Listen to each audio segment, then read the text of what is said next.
తెనాలి మండల తహసీల్దార్ కార్యాలయంలో సోమవారం జరిగిన గ్రీవెన్స్ కార్యక్రమానికి మూడార్జీలు వచ్చినట్లు కేవీ గోపాలకృష్ణ తెలిపారు. వీటిని సత్వరమే పరిష్కరించనున్నట్లు కూడా ఆయన తెలిపారు. తెనాలి మండల తహసీల్దార్ కార్యాలయంలో సోమవారం జరిగిన గ్రీవెన్స్లో కట్టివరం నుంచి 1, పెదరావూరు నుంచి 1, కొలకలూరు గ్రామం నుంచి 1 మొత్తం 3 అర్జీలు వచ్చినట్లు మండల తహసీల్దార్ కేవీ గోపాలకృష్ణ తెలిపారు. వీటిని ఆయా శాఖలకు పంపించి వెంటనే పరిష్కరించేందుకు చర్యలు తీసుకుంటామని గోపాలకృష్ణ మీడియాకు తెలియజేశారు.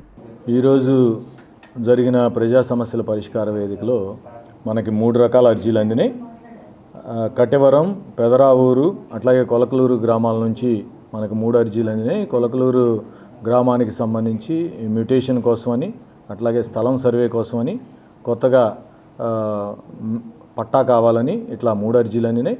ఇవన్నీ సకాలంలో సంబంధిత సిబ్బందికి ఫార్వర్డ్ చేసి వారి దగ్గర నుంచి నివేదికలు తెప్పించి వీలైనంత త్వరగా ఆ సమస్యలకు పరిష్కారం కనుగొనాలి.